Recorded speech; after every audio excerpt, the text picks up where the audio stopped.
D'abord, il va falloir repenser notre approche des territoires, il va falloir repenser la gouvernance générale de nos territoires, il va falloir que nos élus locaux ils apprennent à être animateurs plutôt que décideurs, il va falloir qu'ils aillent chercher l'ensemble des différents acteurs, il va falloir qu'ils respectent la compétence de ces différents acteurs. Il va falloir ensuite que chacun de ces acteurs-là, effectivement, réinterroge son propre modèle, sa propre manière de faire, que ce soit l'entrepreneur, que ce soit la collectivité, que ce soit l'association. Et bien évidemment, le modèle associatif sur lequel nous vivons aujourd'hui, c'est un modèle qui a été développé au sortir de la Seconde Guerre mondiale pour aider la France à sortir du monde agricole, pour rentrer dans la société industrielle. Là, maintenant, il s'agit de rentrer dans la société post-industrielle. Il faut réinventer une manière de vivre ensemble. Parce que ce n'est pas aujourd'hui simplement préserver l'environnement. Aujourd'hui, c'est inventer la société de demain. C'est au mois de mars 2020 que Hervé Morin annoncera ce qu'il voudrait être un plan d'action. Un plan d'action donc pour mieux sensibiliser, mieux éduquer l'ensemble des Normands de tous âges à ces enjeux. Un des enjeux pour les jeunes, et ça a été abordé clairement hier à Caen, c'est quand même la question de la reconnexion à la nature. Alors Joël Houf, comment justement on se reconnecte à la nature aujourd'hui ? La méthode est extrêmement simple, en fait, il suffit d'aller dans la nature.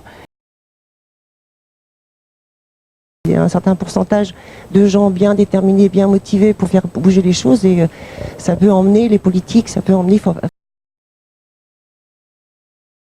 La difficulté, c'est toujours comment concilier le local et le global. Parce qu'on observe que les campagnes électorales, traditionnellement pour les municipales, se font sur des enjeux strictement locaux, parfois au niveau du quartier, au niveau de la rue. Et les candidats ont tendance à négliger les autres échelles, y compris l'échelle de la communauté de communes, alors que c'est là que sont aujourd'hui les vrais enjeux. Une bonne part des côtes normandes vont être fortement impactées par le changement climatique, soit au niveau de l'accélération de l'érosion des falaises sur le pays de Caux par exemple, soit sur l'attaque des dunes, de tous les cordons dunaires que l'on a sur l'ouest du département de la Manche. Et ça a d'ailleurs déjà commencé. Comment trouver des solutions, comment financer des solutions qui sont des solutions de long terme. Le temps du politique n'est pas le temps du climat. C'est un travail de sensibilisation de tous les citoyens. On est tous concernés par le problème du changement climatique.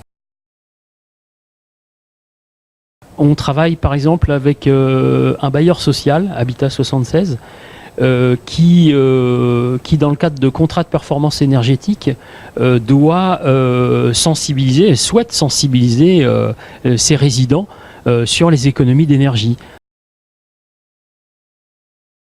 On a conçu un dispositif qui s'appelle Renaturons, dont les objectifs est de sensibiliser les salariés d'une entreprise et les dirigeants de l'entreprise sur la biodiversité, donc leur apporter un ensemble de connaissances et les accompagner dans un projet d'aménagement.